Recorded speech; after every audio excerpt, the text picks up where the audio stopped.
महाराष्ट्र सरकार ने दिसंबर में रियल एस्टेट रेगुलेटर के लिए ड्राफ्ट नियम जारी किए थे, लेकिन कुछ नियम डेवलपर्स के ज्यादा फायदे में थे और ग्राहकों के हित में कम। यही कारण था कि ग्राहकों की तरफ से नियमों का जोरदार विरोध किया गया था और सीएनबीसी आवाज ने भी हफ्ते भर से ज्यादा मुहिम चलाकर घर खरीदारों को इसके बारे में जागरूक किया था। और अब महाराष्ट्र सरकार रेरा के नियमों में बदलाव करने के लिए तैयार हो गई है, ऐसी बातें आ रही है। इसी हफ्ते नए नियमों को मंजूरी भी मिल सकती है, क्योंकि 1 मई से राज्य में रियल एस्टेट रेगुलेटर को काम करना शुरू करना है। तो क्या थी ड्राफ्ट बिल में वो कमियां और क्या हो रहे हैं बदलाव? क्या होने वाले बदलाव पर्याप्त होंगे या कुछ और गुंजाइश बाकी रह जाएगी? इन सब पर बातचीत करने के लिए आज हमारे साथ वो पूरा पैनल मौजूद है जिसके साथ हमने मुहिम चलाई थी। हमारे साथ कार्यक्रम में जुड़ रहे हैं legal expert Vinay Singh, property research firm Liases Foras के एमडी पंकज कपूर साहब, कंज्यूमर एक्टिविस्ट रमेश प्रभु भी कार्यक्रम में शामिल होंगे और हीरानंदानी ग्रुप के चेयरमैन निरंजन हीरानंदानी, जो बिल्डरों की संस्था नरेडको के पश्चिम भारत इकाई के प्रेसिडेंट है, वो भी हमारे साथ इस कार्यक्रम में शामिल होंगे। तो आप सभी का बहुत स्वागत है। पहला सवाल विनय जी आपसे, क्योंकि लंबी चर्चा हुई थी जब ये ड्राफ्ट नियम आए थे, इनकी कमियों को आप ही लोगों ने मिलकर उजागर किया था और हमने लोगों से यहां पर यही की थी कि आप अपने सुझाव भेजें, और अब ऐसा लग रहा है कि शायद उन सुझावों का फर्क पड़ा है। महाराष्ट्र सरकार राजी हो गई है। अब कुछ नियम है जिनकी अभी हम बातचीत में चर्चा शुरू करेंगे, लेकिन आपको लग रहा है कि ये बदलाव या ये बात मानना एक पॉजिटिव साइन है? कुछ बदलाव आ रहे हैं जरूर, लेकिन एक बात बड़ी शर्म की है कि सेंटर को, महाराष्ट्र गवर्नमेंट को ये कहना पड़ा कि आपने जो ड्राफ्ट किया है ये बिल्कुल बिल्डर के एक तरफा बिल है। अच्छा, केंद्र सरकार से ये बात आई है। तो मैं समझता हूं कि महाराष्ट्र जैसी प्रोग्रेसिव स्टेट जब है तो आपको अगर सेंटर से कोई रेरा में गाइडलाइंस मिले तो आपका कानून उससे बेहतर होना चाहिए, यहाँ के नहीं कि आप उससे कम हो। तो बदलावों की अभी चर्चा हो रही है कि जैसे बिल्डर 7 दिन के बाद एक ईमेल नोटिस देकर के, जो टर्मिनेशन क्लॉज था उसके बारे में सबसे बड़ी बात है कि आप 1 हफ्ते में खत्म कर सकते थे सब कुछ, लेकिन अब वो बाय ईमेल कि भाई अभी आपको 3rd टाइम अगर मिस करेगा पेमेंट तो आपको 15 डेज नोटिस देना पड़ेगा। तो ऐसे कुछ है, लेकिन अब तक पूरी इन्फॉर्मेशन नहीं है और फाइन प्रिंट देखना ज्यादा जरूरी है। मैं समझता हूं लोगों का एक तो विश्वास उठ गया है गवर्नमेंट से, क्योंकि जो पिछले जिस किस्म से बिल आया और इतने सारी प्रॉब्लम्स थी उसके अंदर, तो अब सब उसको बारीकी से देखेंगे और हम भी बारीकी से देखेंगे और तब हमें पता चलेगा कि एक्चुअली क्या है। अब तो ब्रॉड गाइडलाइंस जैसे एक तरीके से आए हैं, लेकिन फिर भी हाँ, हम जो आज ये बातचीत इसीलिए करने बैठे हैं कि बिल तो जब नियम में तब्दील हो जाएंगे, जब कानून बन जाएगा तब हमें मिलेगा, क्योंकि लेकिन हम पहले भी उन मुद्दों को उठा रहे थे। आज जब हल्की सी ये सूचना मिलती है कि इनमें बदलाव होगा तो उस पर बात करना जरूरी। पंकज साहब, जो एक यही मेन क्लॉज था टर्मिनेशन वाला, क्योंकि सीधा ग्राहक से जुड़ा था, 1 हफ्ते में 1 ईमेल से आपका सब कुछ खत्म हो सकता था, लेकिन अब कह दिया है कि आपको कम से कम 3 डिफॉल्ट कर रहे होंगे, मतलब ग्राहक कर देता, उसके बाद मेल भेजनी होगी और उसमें भी 15 दिन का नोटिस आपको पहले देना होगा, उसके बाद ही ये डील खत्म होगी। बिल्कुल, और ये बहुत जरूरी भी है कि किसी भी डिफिकल्टी की वजह से अगर कोई भी आदमी अगर पेमेंट में डिफॉल्ट करता है तो आप उसको बहुत कम समय नहीं दे सकते, क्योंकि जब एक घर खरीदता है तो एक तरीके की वो अपॉर्चुनिटी होती है। जब आज के दिन क्योंकि भाव इतने ज्यादा हैं कि अगर एक आदमी अपनी सारी जमीन जो पैसा लगा करके जब घर खरीदता है, उसके बाद 2 साल उसमें अगर अटका रहा हो किसी भी तरीके से, अगर वो 1 या 2 इंस्टॉलमेंट देने में अगर लेट हो गया और आप उसको कैंसिल कर दीजिए, तब तक वो भाव इतने बढ़ चुके होते हैं कि वो कैंसिल किए हुए फ्लैट के और जो पेमेंट उसको होता है उसके बाद वो दूसरा घर नहीं खरीद सकता, वो इनएलिजिबल हो चुका होता है। तो उस पर्सपेक्टिव से कंज्यूमर को जो है ना ज्यादा टीथ दिए कि उसको 2 या 3 ऐसे ऑप्शंस होने चाहिए, 2-3 बार उसको बोला जाए और उसके बाद ही वो कैंसिल किया जाए, और ये प्रूव करने के बाद कि वो जेन्युइन डिफॉल्ट है। तो ये बहुत बड़ी चीज है। बट ओवरऑल एस्पेक्ट्स में जो मेरा अपना पॉइंट ऑफ व्यू था कि जो महाराष्ट्र ड्राफ्ट बिल में दिख रहा था कि इसका एक जो सबसे बड़ा पिलर पारदर्शिता थी, ट्रांसपेरेंसी के पॉइंट ऑफ व्यू में था। जी बिल्कुल, तो मैं उस पर आता हूँ, ट्रांसपेरेंसी वाला पॉइंट भी है, उस पर मैं विस्तार से आता हूँ। इस बीच निरंजन जी हमारे साथ हैं। निरंजन जी, अब जब ये बिल आया था तब भी चर्चा हुई थी और बहुत सारे ऐसे क्लॉज थे जिसमें लग रहा था कि ये ग्राहक को जितनी ताकत देना चाहिए उतना नहीं। जैसे एक क्लॉज की चर्चा अभी हमने की कि आप टर्मिनेशन क्लॉज था, 1 हफ्ते में 1 ईमेल के अंदर सब कुछ खत्म, लेकिन अब उसको बदला गया है। ट्रांसपेरेंसी की बात कर रहे हैं निरंजन जी, यहाँ पर पंकज जी, तो उसमें भी यह है कि पहले जिस तरीके से बिल्डर को जरूरी नहीं रखा गया था कि वो जो भी कुछ रियल एस्टेट रेगुलेटर को बताएगा वो वेबसाइट पे भी डाला जाएगा, लेकिन शायद अब ये बात आएगी। आपको लगता है ये सारे बदलाव फॉर द गुड है? थोड़ा सा यहां हिचक हो सकती है डेवलपर्स को, लेकिन ओवरऑल इंडस्ट्री के लिए अच्छा ही होगा। मेरे अंदाज से जो पंकज जी बता रहे, दिनेश जी बता रहे, वो सही है, क्योंकि ओवरऑल जो रेरा का बिल लाया गया है वो ट्रांसपेरेंसी और कंज्यूमर के फेवर में किया जाए है। तो मेरे अंदाज से ये बातें जो कर रहे हैं, जितने भी आप करेंगे उतना कम ही दिखेगा, क्योंकि ग्राहकों को जो तकलीफें हुई है लास्ट थोड़े सालों में वो बहुत ही ज्यादा हुए हैं। और मेरे अंदाज से जितना भी करेंगे आप कम करेंगे, और आप जितना भी करेंगे वो ग्राहक सेटिस्फाई नहीं होंगे कि वो कानून और भी सख्त होना चाहिए। तो मेरे अंदाज से जब आपको ट्रांजैक्शन करना है या ये ओवरऑल करना है, ये जरूरत है कि दो तरफ के हिसाब से ये होना चाहिए। और मेरे अंदाज से ये सही बात है कि 7 दिन का समय बहुत ही कम था और उसको बदलाव करने की आवश्यकता थी, लेकिन वो ऐसे भी नहीं होना चाहिए कि ग्राहक उस पर पेमेंट नहीं करें और फिर भी उनके पास वो फ्लैट रहे। तो मेरे अंदाज से जो बदलाव किया है वो सही है और जो ऑब्जेक्शन दिए गए हैं वो सही है।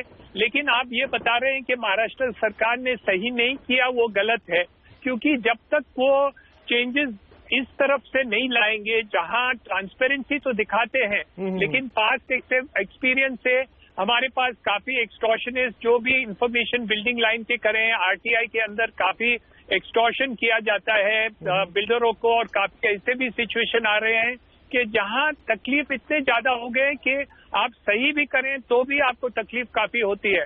तो मेरे अंदाज से ये जब तक ये प्रैक्टिकल एक्सपीरियंस नहीं देखेंगे वो हम नहीं बता सकते हैं। और जो दिनेश जी अभी बताए कि जब तक फाइन प्रिंट हम नहीं देखेंगे हम नहीं ओपिनियन दे सकते, लेकिन उनकी बात सही है कि जब तक हम रीजनेबल नहीं हो कंज्यूमर के तरफ से, जैसे हम समय नहीं दें, तो वो गलत है। और मैं तो ये जो एक बदलाव आ रहा है वो पॉइंट पर बराबर है, लेकिन वो ओवरऑल आप कह रहे हैं कि महाराष्ट्र सरकार सही नहीं किया, वो गलत बात है और मैं नहीं समझता हूं कि उसमें मैं सहमत हूं। जी, और बातों पे आते हैं, डिस्कशन आगे जाएगा। रमेश प्रभु भी हमारे साथ जुड़ गए। रमेश प्रभु, यहाँ बात हो रही थी अभी, एक तो टर्मिनेशन क्लॉज की वो बात हो गई, लेकिन जो ट्रांसपेरेंसी वाला मुद्दा था जिसमें ये कहा गया था कि जो केंद्र सरकार के रेरा में जो नियम थे कि बिल्डर को अपना पूरा ट्रैक रिकॉर्ड पिछले 5 साल का उसके डिटेल्स डालने होंगे, साथ में आपको प्रोजेक्ट से रिलेटेड जो भी जानकारी है, अप्रूवल प्लान से लेकर उसका डिजाइन वगैरह सब कुछ डालना होगा वेबसाइट के ऊपर, उसमें छूट दे दी गई थी। आप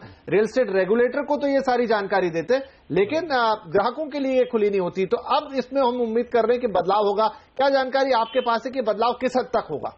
नहीं, बदलाव पूरी तरह से होगा, क्योंकि जितने भी केंद्र शासन ने बताया गया है कि कोई चीज ग्राहकों को देना चाहिए, जैसे कि सैंक्शन प्लान है, लेआउट प्लान है, और कितने पार्किंग स्पेस है, उसका हर एक फ्लैट का एरिया क्या है, पूरा डिटेल, और कितने टाइम तक ये कंप्लीशन होगा, ये पूरा डिटेल आपको वेबसाइट में देना है। हालांकि शुरुआत में ये बताया गया था ड्राफ्ट रूल्स में कि आपको ये देना जरूरी नहीं है। जब हम गौतम चटर्जी को मिले और उनको समझाया तो वो बताया कि जितने भी जानकारी जो केंद्र शासन ने कायदा में लिखा है, ये सब जानकारी अपना जो डेवलपर से उनको वेबसाइट में डालना है, ये ग्राहकों को खुला रहेगा और वो हिसाब से वो निर्णय ले पाएंगे। तो कोई भी इंफॉर्मेशन छुपाया नहीं जाएगी। राइट। तो यहाँ पर विनय साहब, अभी रमेश जी जैसा बता रहे हैं कि वो जो चटर्जी साहब जो रियल एस्टेट रेगुलेटर होंगे, जब 1 तारीख से ये पूरा बिल लागू हो जाएगा महाराष्ट्र में रेरा, तो वो कह रहे हैं कि जो केंद्र की जो गाइडलाइंस है लगभग वही हो गया। वो तो देखना होगा, आप सही कह रहे हैं कि फाइन प्रिंट क्या आते हैं, लेकिन जो निरंजन जी अभी एक आशंका जता रहे थे कि भाई ये जब जानकारियां डाली जाती हैं तो तकलीफ होती है, एक्सटॉर्शन और इस तरह के केसेस, तो वो कितना बड़ा मुद्दा है, या फिर ग्राहकों के सामने ये चीज नहीं रहेगी, वो कितना बड़ा मुद्दा है? एक्सटॉर्शन होती है, और इसलिए होती है क्योंकि बिल्डर गलत काम करता है। अगर आप गलत काम नहीं करेंगे तो एक्सटॉर्शन का सवाल ही नहीं आता है। ये सारी सिस्टम मेस्ड अप हो गई है, बिकॉज उसमें सब लोग इन्वॉल्व है, सब साइड से, हर तरफ से मैं देखता हूं कि गलत काम हो रहे हैं। कंज्यूमर भी कभी कभी गलत काम कर देता है, फ्लैट बायर भी कर देता है, गवर्नमेंट खुद कर रही है, लॉ इम्प्लीमेंट नहीं होता है ठीक से। अगर हमारा मोफा ठीक से इम्प्लीमेंट होता तो अच्छा लॉ है, उसमें कुछ भी, इनफैक्ट ऐसे ऐसे प्रोविजंस मोफा में है जो हम देख रहे हैं शायद रेरा में भी नहीं है जी, लेकिन आपने इम्प्लीमेंट नहीं किया उस चीज को।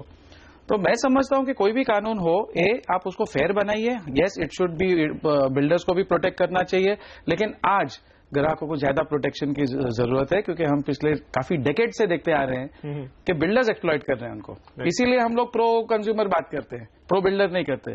दे आर द ऑपरेसर्स, ओपरेस उन लोग कर रहे हैं, ग्राहक नहीं उनको फायदा उठा रहा। और जो एक्सटॉर्शनर्स की बात घड़ी घड़ी सारे बिल्डर करते हैं, वो सिंपल है, आप गलत काम मत करिए, एक्सटॉर्शन खत्म। निरंजन जी, यहाँ पर एक प्रश्न आता है कि क्योंकि आप लोग डेवलपर हैं और आपके पास पूरा एक लीगल सिस्टम है, आपके पास अपनी एक टीम है, अगर मान लीजिए ऐसा कोई ऐसी चीज आ भी जाती है, कोई एक्सटॉर्शन करता भी है, गलत भी करता है, तो आप उससे निपटने में सक्षम है।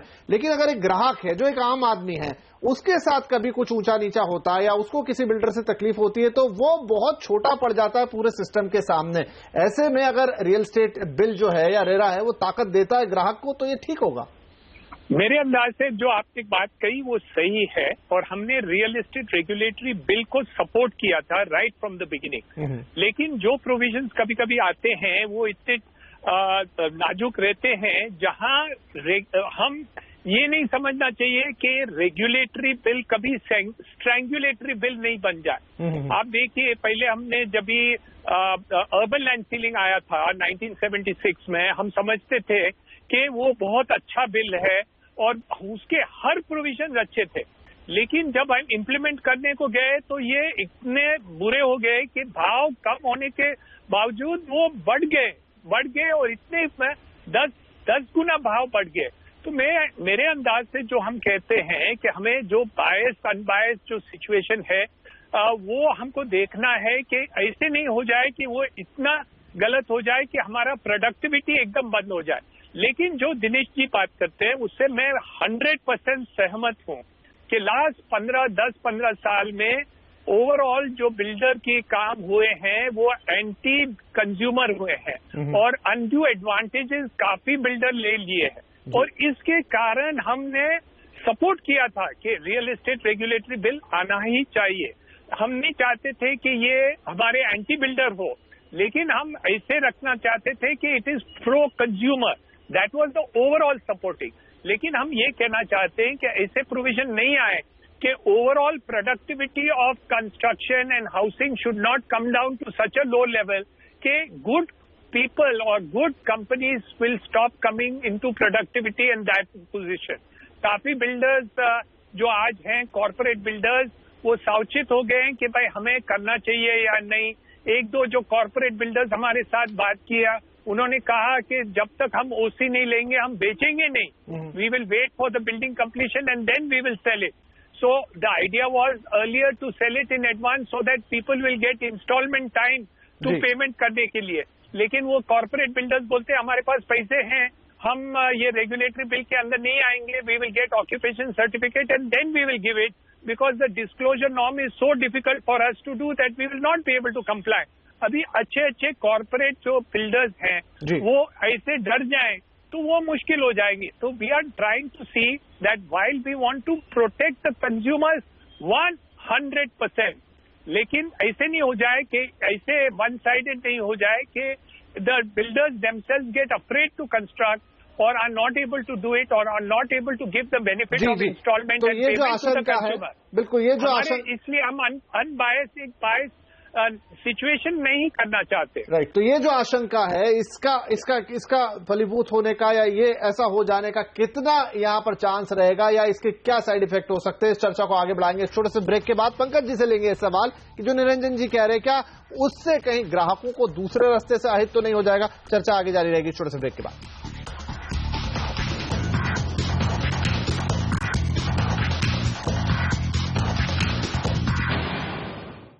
तो महाराष्ट्र के रियल एस्टेट रेगुलेटर में जो नियम आए थे, जो ड्राफ्ट नियम आए थे, उनका हुआ था पुरजोर विरोध और अब उसके बाद खबर है कि महाराष्ट्र सरकार इसमें करने जा रही है बदलाव। तो ये बदलाव होंगे ग्राहकों के हित में, क्योंकि पहले विरोध इस बात पर हो रहा था कि जो नियम बने थे उसमें ग्राहकों का हित कम और डेवलपर्स का फायदा ज्यादा दिख रहा था। इसी पर हमारी चर्चा जारी है। हमारे सभी मेहमान हमारे साथ बने हुए। पंकज जी, ब्रेक से पहले जब निरंजन जी हमसे बात कर रहे थे तो उन्होंने एक बात रखी कि कहीं इसका उल्टा प्रभाव ना हो जाए, कहीं आपके नियम इतने ज्यादा ना टाइट हो कि जैसे उन्होंने एक एग्जांपल दिया कि बहुत सारे कॉर्पोरेट डेवलपर अब ये कह रहे हैं कि जब तक अब वो कंप्लीट नहीं कर लेंगे बिल्डिंग तब तक शायद ना बेचे, क्योंकि नियम इतने सख्त हो जाएंगे और ऐसे में ये होगा कि ग्राहक को जो शुरुआती प्राइस का फायदा मिलता था वो सब ना मिलकर उसको कंप्लीट बिल्डिंग का जो रेट होता वो मिलेगा।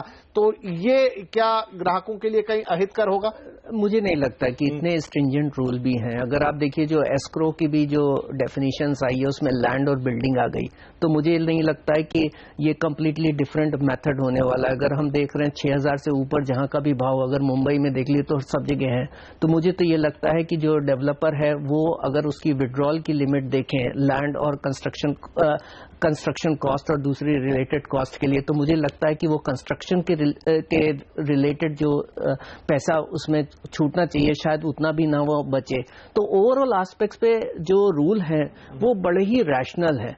डिस्क्लोजर की जहां तक बात होती है, मैं ये बोलता हूं कि जितनी ट्रांसपेरेंसी होती है उतनी एफिशिएंसी आती है, और अगर ये एफिशिएंसी आती है तो इससे करप्शन ही कम होगा। तो आज अगर ब्लैकमेल की भी बात करते हैं और कहीं पे भी बात करते हैं, कई सारे ऐसे डेवलपर्स मेरे दोस्त भी रहे हैं जिन्होंने यहां तक बोला है कि they get blackmailed by the corporations official because the reason है कहीं पे उन्होंने अगर उनको कोई बेनिफिट दिया है उसके बाद वो उन्हें ब्लैकमेल करते रहते हैं। जहां एक चीज ट्रांसपेरेंट है तो वहां पे ये करप्शन कम होगा, और अगर करप्शन कम होता है ट्रांसपेरेंसी की वजह से, जिसमें ग्राहक को भी मालूम है और आप भी वही बेच रहे हैं जो लेजिटमेट है, तो मुझे लगता है कि ओवरऑल एस्पेक्ट्स पे जो हम ये फियर सोचते हैं कि कॉर्पोरेट नहीं आएंगे और कॉर्पोरेट बोलेंगे कि जब बिल्डिंग रेडी हो जाएगी तभी हम बेचेंगे, अगर वो एक रूल के अंदर को फॉलो कर रहे हैं तो मेरे ख्याल से उनका जो गेम है वो और भी ज्यादा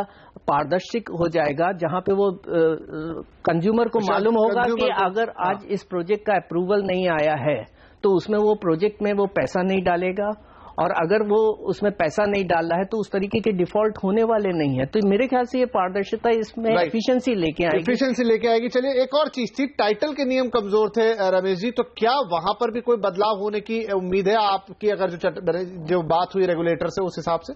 नहीं, जरूर उन्होंने बताया कि जो भी कन्वेंस की लेकर या सोसाइटी फॉर्मेशन को लेकर जो पारदर्शिता चाहिए वो करेंगे, और जो ड्राफ्ट कन्वेंस डीड है वो भी हमें जैसे ही हम रेगुलेटर के पास जाते हैं for the approval of the project, तभी एग्रीमेंट फॉर सेल या अलॉटमेंट लेटर, कन्वेंस डीड, ये सब ड्राफ्ट हमें पहले ही देना है, ताकि ये ग्राहकों को पता चलेगा किस टाइप का फॉर्म ऑफ ऑर्गेनाइजेशन होगा, किस तरह से उनका टाइटल ट्रांसफर होगा। और ये प्रावधान एक ऐसा किया है कि टाइटल इंश्योरेंस की बात की है। टाइटल इंश्योरेंस आज के तारीख में भारत में नहीं है, लेकिन जिस तरह से प्रावधान किया है ऐसा लगता है कि आने वाला 2-3 साल के अंदर कोई ना कोई इंश्योरेंस कंपनी टाइटल का भी आ जाएगा। आज जिस तरह से डिजिटलाइजेशन हो रहा है, हर डॉक्यूमेंट का एग्रीमेंट रजिस्ट्रेशन हो रहा है, फिर सेंट्रल रजिस्ट्री है, उसी तरह से मुझे लगता है कि आने वाला दिनों में जितने भी प्रोजेक्ट्स है वो डिजिटलाइजेशन होके पूरा ट्रांसपेरेंसी होगा। यह जो टाइटल का डिफेक्ट है वो सब निकल जाएगा। मुझे लगता है कि जो भी हाउसिंग फाइनेंस कंपनी है या मॉर्गेज लोन्स मिलने वाली है या प्रोजेक्ट लोन देने वाले हैं वो भी अच्छे तरह से मिल जाएगा। और मुझे ये बात करना है कि फॉरेन में रेडी प्रोडक्ट बिका जाता है, जैसे कि आज ब्रांडेड प्रोडक्ट जब मिलता है तो लोग फोन में या इंटरनेट में खरीदी कर सकते हैं, वैसे ही ऐसे आने वाला दिनों में हमको दिखाई देगा कि एक प्रॉपर्टी एक्सचेंज ऑफ इंडिया होगा जिसमें आप इंटरनेट में जाके शायद डीलिंग कर पाएंगे। क्योंकि आज हमको लगता है कि ये रेगुलेटर आने से बिजनेस ठप होगा, ऐसा नहीं है, उल्टा बिजनेस इतना अच्छा बढ़ेगा। जिधर रेगुलेटर रेडी प्रोडक्ट बड़ा है, हाँ रेडी प्रोडक्ट आ सकता है तो सीधे आप उसे किसी कार की तरह ले पाएंगे। तो क्या इससे पूरा परिदृश्य बदलेगा, क्या इससे सब कुछ चेंज होगा, और ट्रांसपेरेंसी किस हद तक चीजों को बेहतर कर देती है, इस पर चर्चा जारी रहेगी एक छोटे से ब्रेक के बाद।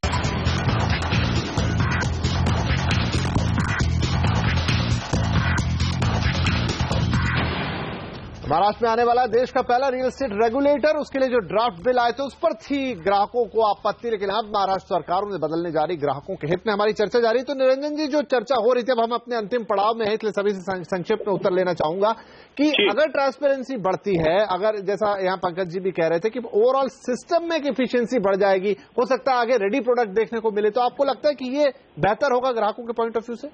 100% बेटर होगा, क्योंकि उनको फिर कोई चिंता नहीं होगी कि हमें क्या मिल रहा है, प्रोडक्ट कैसा है, उसका टच एंड फील होगा, उनकी मेजरमेंट वो खुद ग्राहक कर सकेगा। और मेरे अंदाज से उन्हें कोई जो आइटम जो दिए हैं उसके ऊपर वेरिफिकेशन फिजिकली कर सकेंगे। तो मेरे अंदाज से in the long run it is definitely going to be beneficial to the customer. And but at the moment जो बात है आज की तारीख में, हमें जो ओवरऑल प्रोडक्टिविटी बढ़ाना है उसके ऊपर चर्चा हम कर रहे थे, क्योंकि ओवरऑल फंडिंग फाइनेंसिंग हमें जो करना है एज इट इज, हम देख रहे हैं कि लगभग 50% बिल्डर्स डेवलपर्स आज के तारीख में स्ट्रेस्ड हैं। माना उनकी पैसों की कमी है और आज की तारीख में वो जो नए बेचते हैं या पेमेंट्स लेते हैं तो वो एस्क्रो में जाएगा। तो जो पहले वाले जो बिल्डिंग्स है वहाँ स्ट्रेस बहुत बढ़ गया है और मेरे अंदाज से उसके हिसाब से फेलियर होने की काफी शंका होती है।